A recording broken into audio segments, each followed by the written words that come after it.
So I'm going to get started. My name is Cheryl Cort. I'm with the Coalition for Smarter Growth. We are a nonprofit group working in the Washington, D.C. region, making the case for equitable transit-oriented development and smart growth.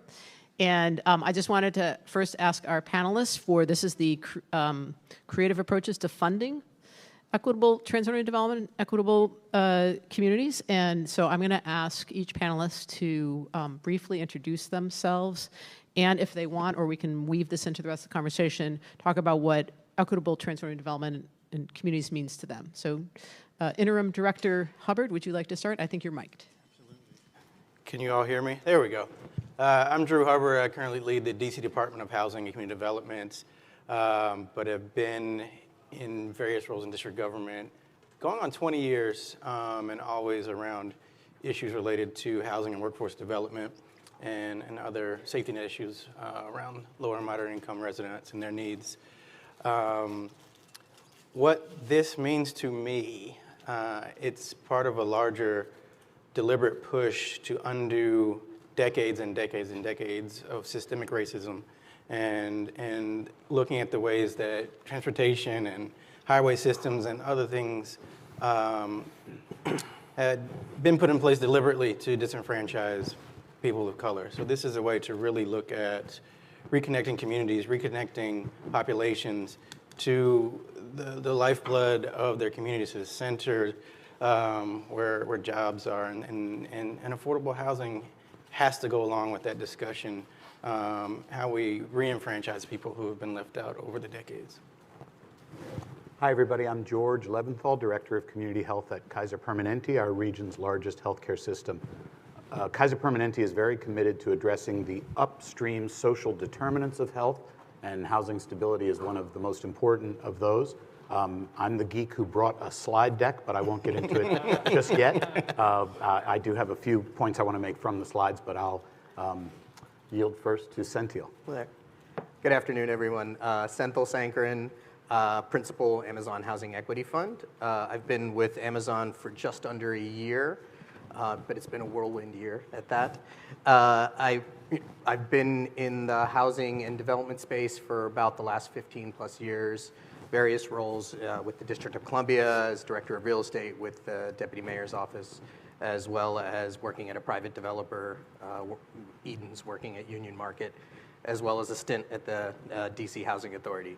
But, and then Cheryl, to answer your question about what does ETOD mean to me, I'm going to probably break the first rule of defining something by actually using the word in the definition, but it's, for me, it's intentionality and equitable access. And, you know, that's access not only to housing, transit, services, retail amenities, but also equitable, but this is the personal aspect where it's, as a funder, equitable access to capital and development opportunities for folks that are historically been boxed out of the process. And if we want to see equitable outcomes, I think it all starts from being intentional about ensuring that we have equitable processes. So that's what it means to me. Thank you, sir. Appreciate it. Good to be with everyone here this afternoon, and I guarantee that we did not rehearse this, so you're going to hear common themes coming through. So in thinking about the answer to, I'm David Bowers from Enterprise Community Partners. It is good to be here this day, and I appreciate the invitation. So three things when I think about equitable TOD. One, I wrote down people, intentional inclusion, and radical common sense. So people first and foremost, when I think about equitable TOD, because it is about, I'm always trying to emphasize people, and that sounds cliche, but it's not. Real people with real names, real dreams, real hopes, real frustrations, who want to have a real say in their community and what happens to them as individuals, to their families, to their neighborhoods, their cities. So it is first and foremost, you know, I say we sometimes get caught up in the, I call it the academy of the industry, in terms, throwing around terms, but reminding ourselves about people. So that's number one. Number two, the intentional inclusion that we heard about, the themes and about people who have been excluded. Several folks have talked about that historically, but never being afraid to say that, right? And there has to be an intentionality about the inclusion and about what it is that if we're trying to bridge equity gaps or promote equity, that there has to be an explicit intentionality about that, so I agree with that. And then the third part, when I think about equitable TOD, the radical common sense, the notion of, yeah, why wouldn't we do this? This is clearly good for families, right? Their ability to have access to amenities, reduce their costs, give them housing stability, as the kids would say, all the things, right? All the things that come with that. But then also good for the environment and the infrastructure, right? Lowering impact on infrastructure, lowering impact on the environment for all the reasons that folks in this room know, and also good for the regional economy, right? When we know that many of those folks who we now have recognized are more essential than we would have thought of pre-pandemic, right? That they now have more access and interconnectedness in the regional economy in ways that make sense. So those are the things that I think of when I think of equitable TOD. Thanks, David. So I do want to kick things off. So this is about sort of funding our TOD, our equitable TOD strategies. And I guess there's no better place to start maybe than the District of Columbia, which in this fiscal year has committed $440 million to its Housing Production Trust Fund, basically of its own money. That's before doing a lot of other things as well. And so I wanted to start with you, Drew. Can I call you Drew? Sure. I've known him for a long time. We have a sort of a standout commitment from the district for putting its own dollars behind affordable housing production preservation. Also, we have the mayor's housing targets, which basically the mayor was first out of the gate, basically making that a very real commitment at the district level, working off of the COG commitments. And so, it's sort of like, this is great, and how can we get more of this? How can we encourage, how can you encourage your peers to do this kind of thing? And what kinds of challenges have you encountered and overcome in order to make these levels of commitment? Yeah. And you probably remember this going back probably a decade, but our trust fund as a dedicated funding source is tied to our deed and recordation tax. So where that sounds great, having a dedicated source, if you think of the ebbs and flows of the market, we found certain years where there was less revenue coming into the trust fund than in more robust years.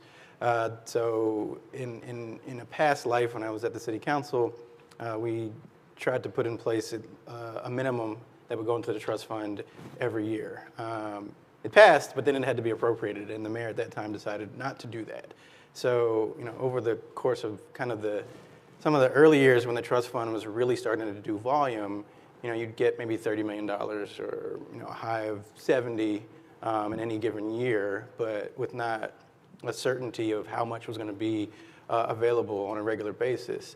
So Mayor Bowser, when she was first elected mayor of the district, committed to that she would put a minimum of $100 million of new money into the trust fund annually.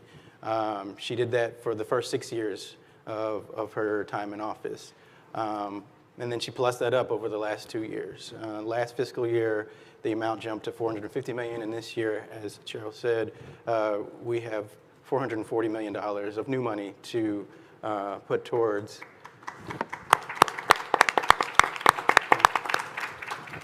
gap funding for very important affordable housing projects. And what that means is, that's money that's going to leverage so much more. Money coming out of philanthropy, out of the private sector, out of financial institutions, out of large corporations who have good hearts and are civic-minded. But it matches, and I'll tie it together with the goals. In 2019, the mayor made the district the first jurisdiction to set specific goals. The goal was to create 36,000 new units by 2025, 12,000 of which to be affordable. And that did come out of discussions in COG, really around looking at a major business that would be coming into the region and what that would mean for the impact on existing and future needs in housing. So the symmetry of this panel is very good because we're looking at not only solving for what is a good thing as far as bringing jobs and other opportunities, but also looking at how that rises what we have around affordable housing and housing in general in the region. Thanks, Drew.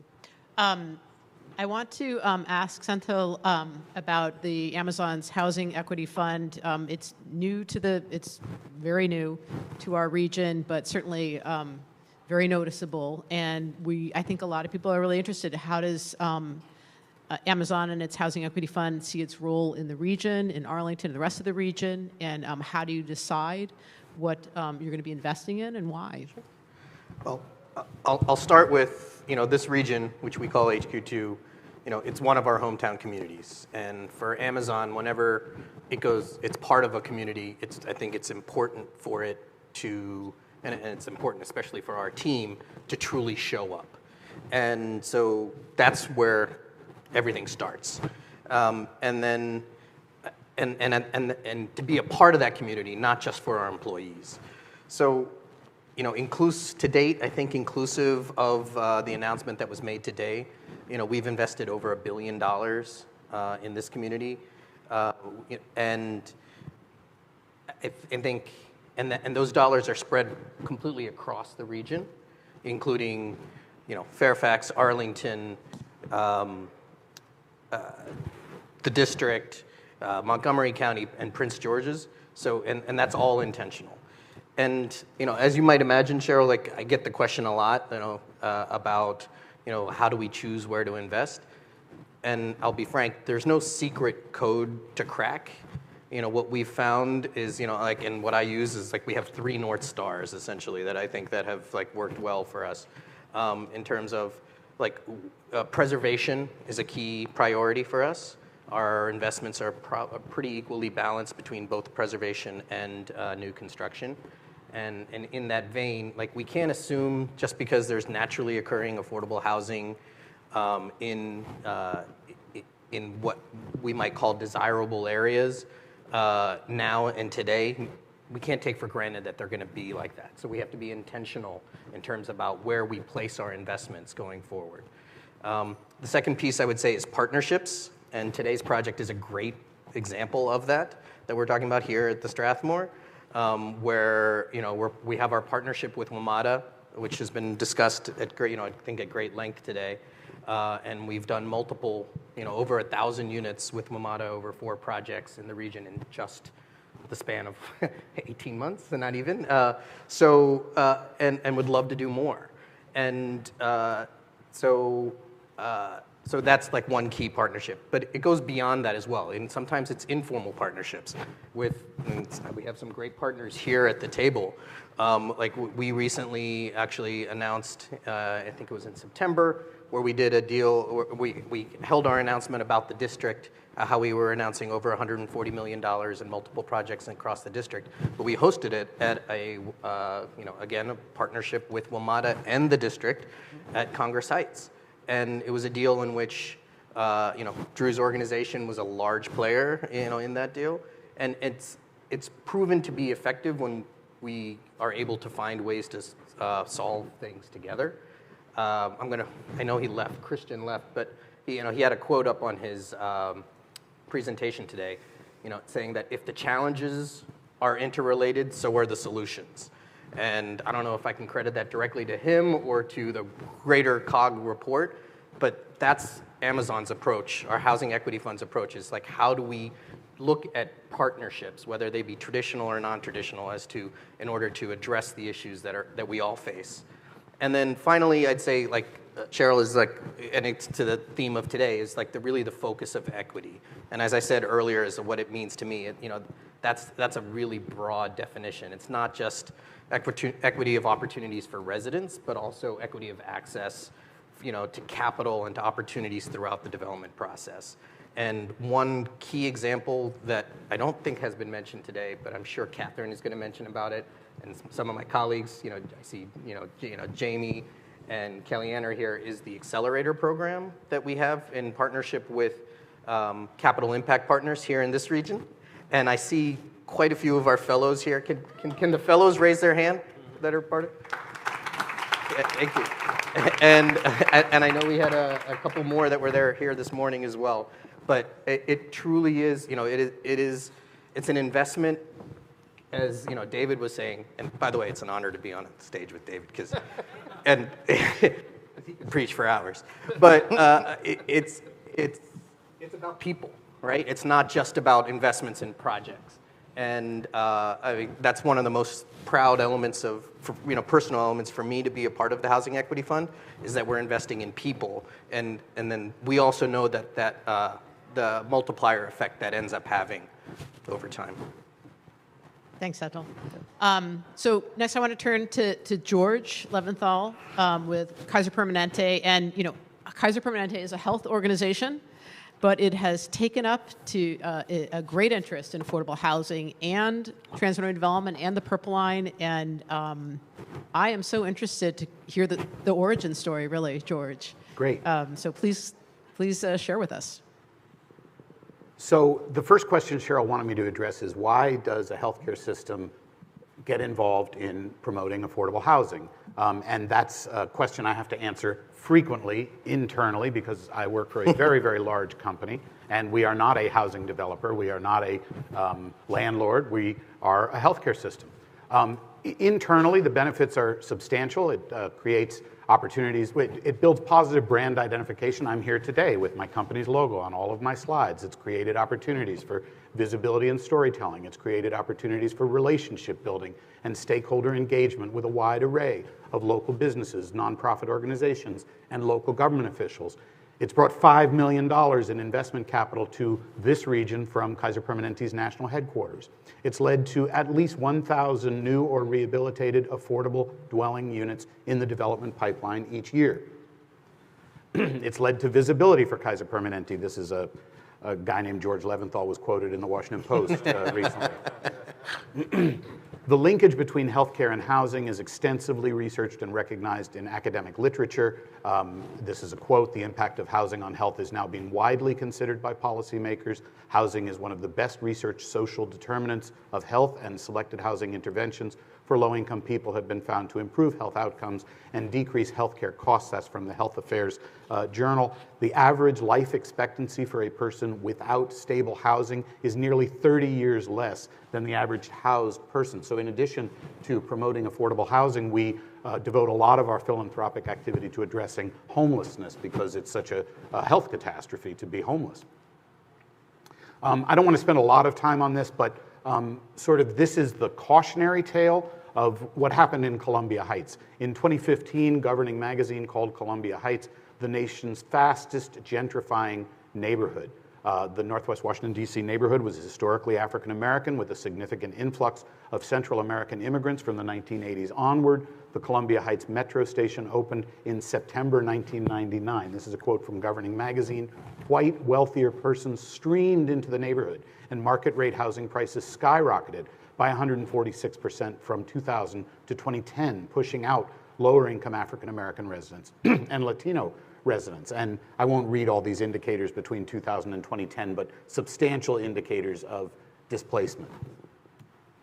So that's what we want to avoid. And now we see this massive investment in infrastructure. And just as we were talking about Amazon HQ2 coming here, we celebrate this huge investment in a new transit system, but we also have to guard against negative externalities and having a negative effect for something that we believe is a great asset to this region. I don't need to go into the details of this slide. I think most folks are familiar with the long and tortuous history of the Purple Line. I've been an advocate for the Purple Line literally for decades. That's how long it's taken.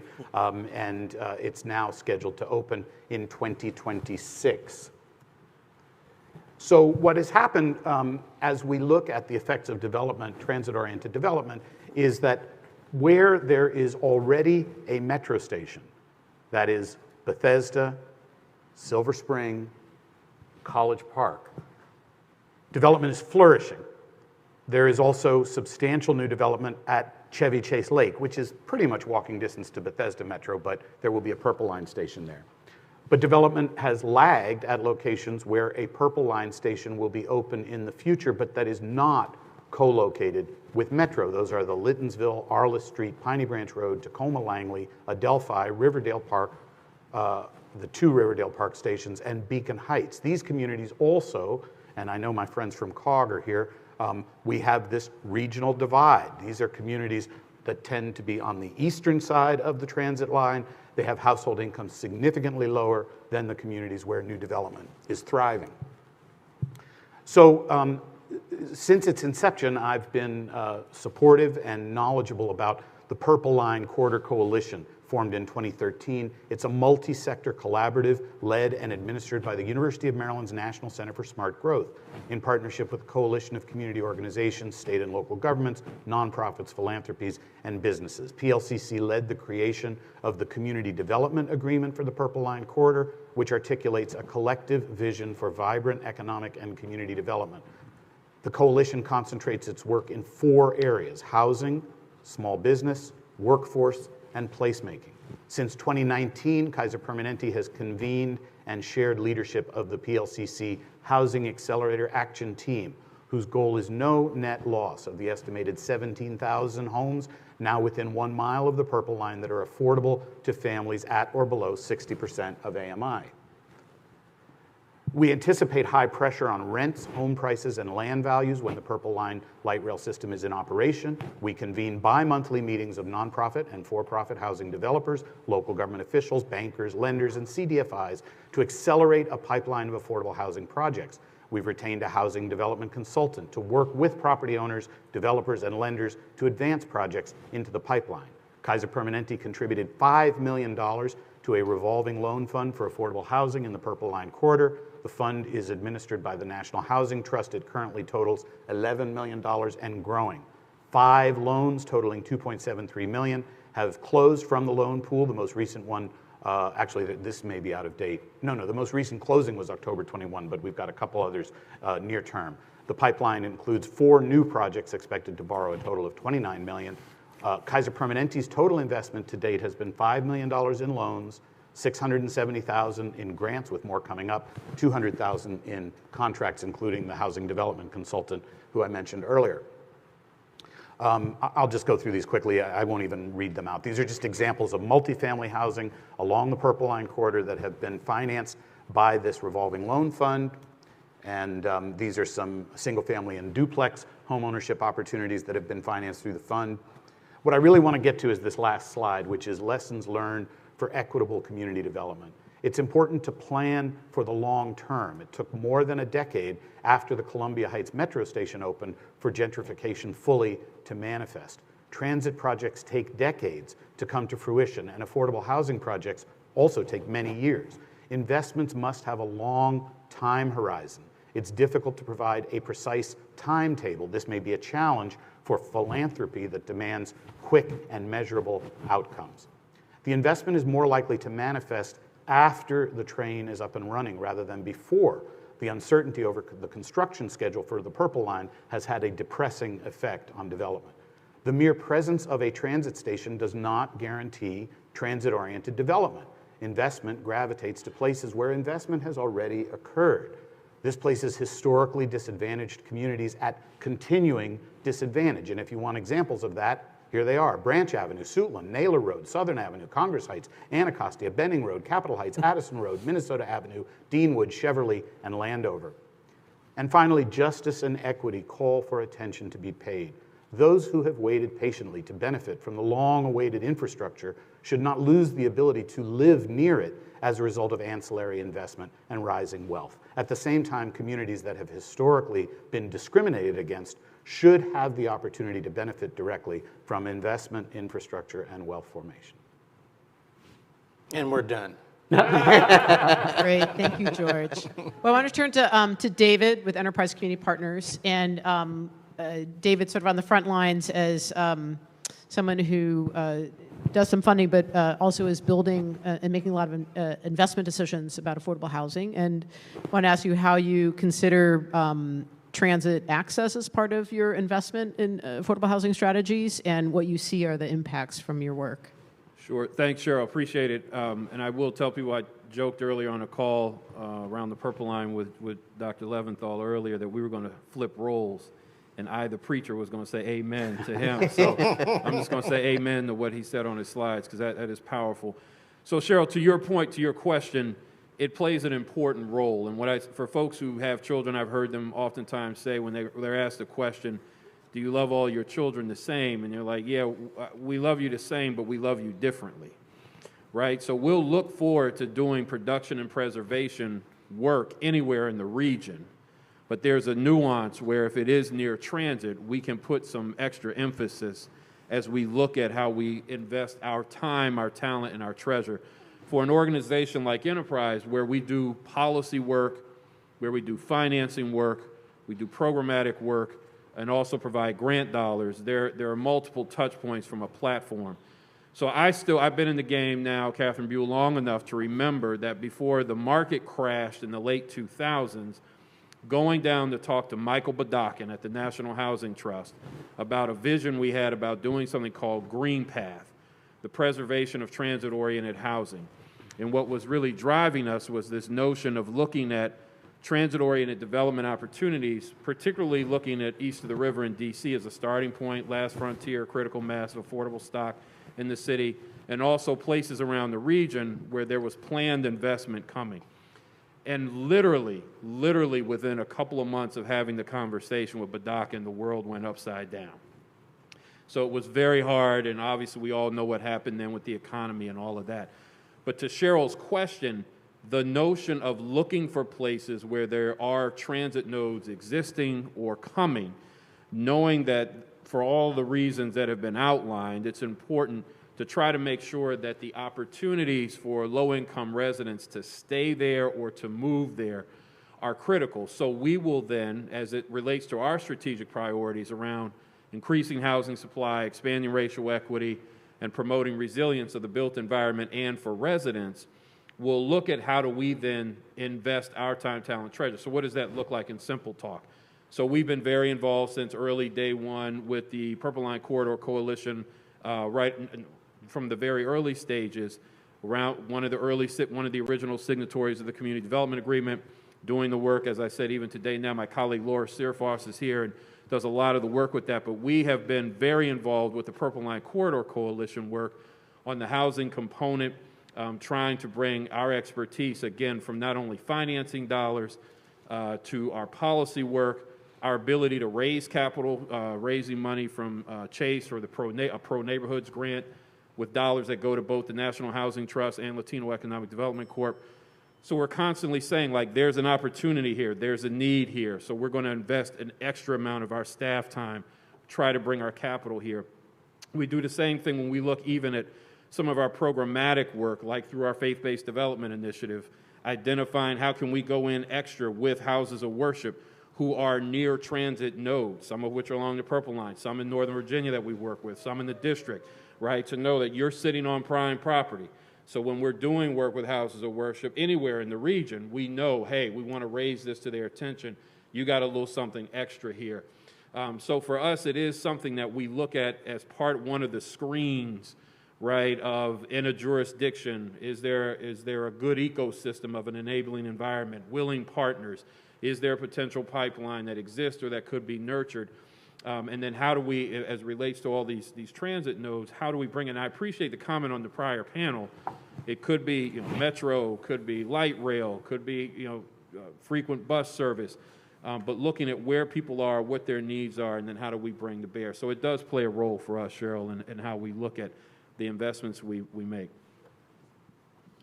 I'm going to go back to the COG housing goals. I thought there was a great slide that Christian Dorsey showed, which was a graph of sort of we're supposed to be up here and we're like down here. And, as we look at sort of a pretty tough reality, while we've got historic levels of investment from DC, we've got really innovative financing and lots of money coming out of Amazon and really innovative work from a health provider in Kaiser Permanente and longstanding work for Enterprise, we're still falling really short of our goals. And so it's sort of the big question, how do we leverage more resources? How do we deploy it more effectively? It's just sort of the big question. Invite everybody to give their observations. I'll start. We can't be satisfied with the tools that we've had for the last X number of years. I think we're always looking to add other ways to deploy resources whether it's standing up a new tax credit or a tax abatement, which we've done, looking at ways to do upfront cash in exchange for covenants. We're rolling out a program around that. Whether it's supporting enterprise with financing to help with their faith-based initiative, we've done that. So it's not one thing, it's all things. It's being as broad as we can, but towards a goal. And the other part I didn't mention, in the district, not only did we have a large goal, but it's actually broken up by planning area. So we've divided the city into 10 planning areas with a specific focus on parts of the city that are higher amenity where we haven't built appreciable numbers of affordable housing in the past. That's Rock Creek West. That's near downtown. It's areas of Ward 2. So again, being deliberate about where and how you do this work, and having the right partners really to do it too, so that we can leverage not just resources but expertise. And I think that was mentioned too. And it's bringing as much brain power into what are complex real estate deals. The more sources you layer on top, but having the brain power, legal work, development, consulting work to really get these projects across the finish line and out of the ground for the people that they're supposed to serve. So I'd like to speak to the political culture. Prior to joining Kaiser Permanente, I spent 16 years on the Montgomery County Council, and it's extraordinary to look at the land use regime and how in this county, and not only in this county, but throughout the suburban ring around the District of Columbia, we have operated for decades under a presumption of scarcity. So that even where there are provisions for providing affordable housing, it's under the assumption that we are going to tightly control how many homes you can build. We do not want you to build too many homes, but if you build affordable homes, we'll give you a little bit of a density or height incentive. It's all, really very much of our zoning code is based on a presumption that we want to keep housing out. We want to control the school population, we want to prevent overloaded cars on our roads, and what we really want to do is very tightly control any new homes of any kind, affordable or market rate. And that has to change. And little by little, I'm seeing it change throughout the region. You see Thrive 2050 having been adopted by the Montgomery County Council. You see the work in Arlington County on missing middle. You see, DC, I just have to give Mayor Bowser and her team enormous credit. I mean, they are absolutely in the forefront of working towards the COG goals and producing new units. We still, throughout the suburbs, have raging debates. Having more neighbors is not universally popular among incumbent homeowners. And so what I do see changing very much for the better is a younger generation of elected officials and policymakers who themselves have experienced the housing shortage, okay? I bought my home in 1989.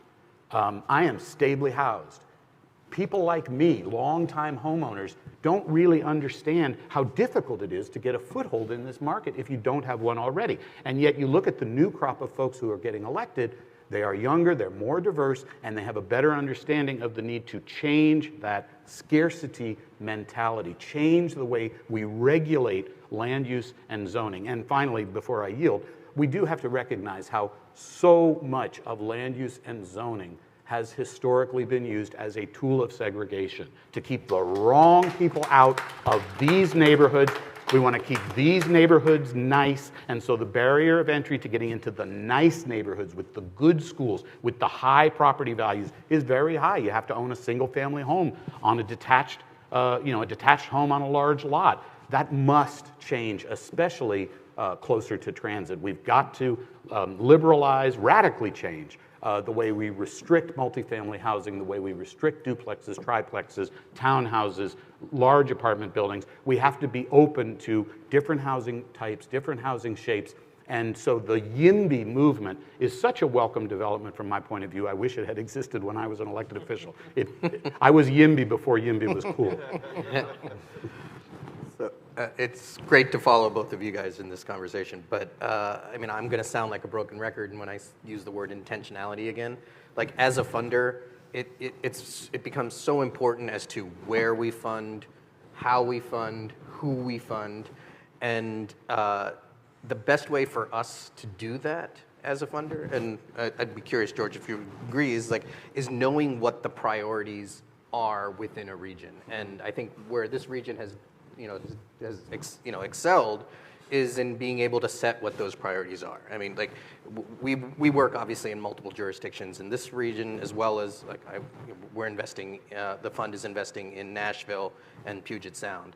And while each region has its own pros and cons, I definitely want to highlight the fact that in HQ2, like, we've been able to be, our projects, our most fruitful projects are the ones where we've been able to align with clear priorities that have been laid out by jurisdictions or by the regionalism of the COG and other organizations. So like, again, it's the where, how, and who we fund based on priorities.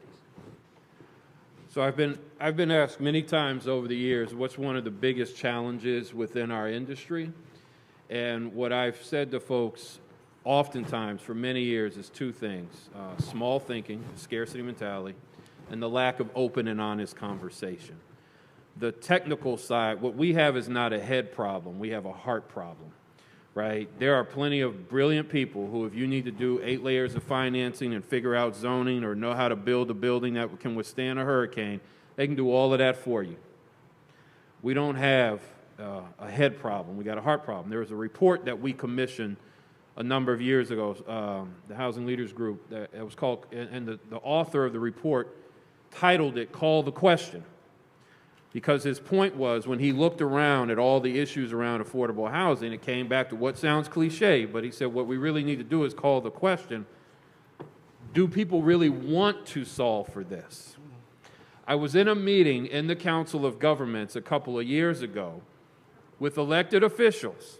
We were talking about affordable housing, and there were public and private sector people. And there was a great data presentation about the need for affordable housing. And one of the elected officials literally stood up and said, very honestly, I don't know if this is a race that we want to win. What he was saying was, I don't know, George, if we want all of those people, right, in our jurisdiction. And I said, wow, thank you. Now, I didn't agree with what his sentiment, but I appreciated his willingness to be honest. So the first thing is, I think we've got to have open and honest conversation about, are we really wanting to hit those targets that were identified, right, by the COG? So the notion of acknowledging that need and that value, to me, is a threshold issue. Electeds and private sector folks have to say, hey, this is what the data folks have told us about what we need to preserve and what we need to produce for people who are here now and people who are coming. And they're going to be lower income, and they may not have the same income as us, they may not look like us. So we need folks to raise their hand and say, yeah, we do want to solve for that, or not, right? One of the scariest questions I used to get when I was a young man was when I was dating a woman, and she would say, where are we trying to go? What are you trying to do here? And I, oh, wait, what do you mean, what are we trying to do here? I thought we were just hanging out. No, she wants to know, what's your intentionality? That's the question we have to ask ourselves as a region. Where are we really trying to go? What are we really trying to solve for? Then the second thing is, whatever we agree upon, then we got to have a plan to actually get there, right? If we're trying to get married, we gotta go to some counseling. We got to spend time together, right? So if we are trying to build 5,000 units or 100,000 units, if we're trying to preserve 2 or 2,000, show me your plan. If a jurisdiction doesn't have a plan that includes public and private sector, you ain't serious. So we can look around. Han has this housing indicator tool that they've been using with all the underlying data, right? Look at folks. Right? Show me your plan. How are we going to get there? Where are you trying to go? And how are you planning to get there? What are your policy interventions? What are your appropriations? What are your leveraging of private sector dollars? How have you engaged the private sector?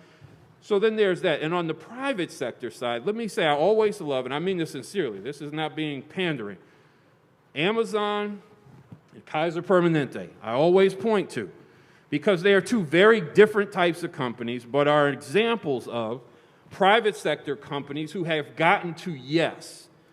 Now, there are all kinds of companies in this region, obviously cross-country, but in this region. We ought to be having this conversation with literally thousands of companies in the region. You got 5 on it. They got 2 on it. He's got $1. Everyone's not going to do what Amazon does. That's okay. You got $1 million? Put $1 million. You heard George, we put 5. Great. Now add that up times 10 companies, times 50 companies, times 1,000 companies. If that work is not going on, we ain't going to get there, and it means we're not serious, the collective we. And I want to end with, land the plane with this, because again, I've been around long enough, and this stuff sounds cliche, and you hear the passion in my voice, because this is real. Because again, the technical stuff, I have realized, and I'm not a technical guy by background, but I've realized that if folk don't want to do it, they ain't going to do it, even though they'll sit in a room and look at you politely. In meetings just like this, oh, that's very interesting. You don't say, yes, yes. And you think we all trying to get to California, and they're not. They're trying to get off at the next exit. So I remember being around in D.C. when the conversation was passing a bill that would make the $75 million the baseline for the Housing Production Trust Fund. And people looked at the advocates and said, you are being naive and unrealistic and won't be taken seriously if you come in asking for that. A couple of years later, the floor was $100 million. When it got to $100 million, there were conversations about we should do more, we should do more. I literally have had a mayor, former mayor of the city, pat me on my back like I was a child and said, oh, you don't understand budgeting. We can't do appropriations like that, son. A couple of years later, the number got higher. Then when advocates started pushing for more money, right, we were told again, no, we can't go to $200 million. We can't, whatever. And then what do you know? Mr. Bezos and Amazon said, we may come to your town. Oh, my God, let's see how much money we can get to appropriate for affordable housing because we want to be competitive to pay. Well, just a minute ago, you said you didn't have any of that money. See, if we're going to have talk, we're going to have real talk.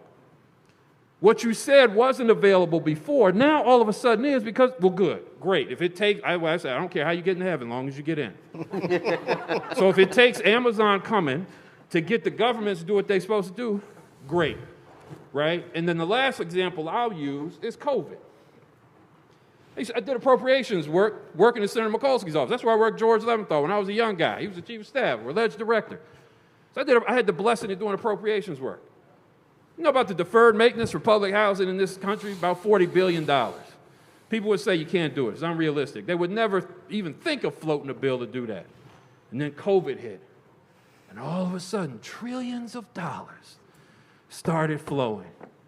Now, if we had asked a day prior, can we get $40 billion to do this? And it'll have impact in terms of housing and jobs and everything else. If we asked for money for infrastructure, ETOD, people would have said it's not there. But then all of a sudden, when it hit the fan, trillions of dollars came flowing. So for me, Cheryl, the piece here is we have to start off by challenging ourselves and people we're in rooms with the same way the young lady did when I was in college. Where are we really trying to go here? So we make sure we have an honest and open conversation and not looking each other in the eye and BSing each other and wasting each other's time because we've done too much of that while people are suffering out here and the resources are there. But we got to call the question like that report title is and see if people really want to win that race that an elected official said he didn't want to win. I want to thank our panelists. Let's give some applause to our panelists. Thank you so much.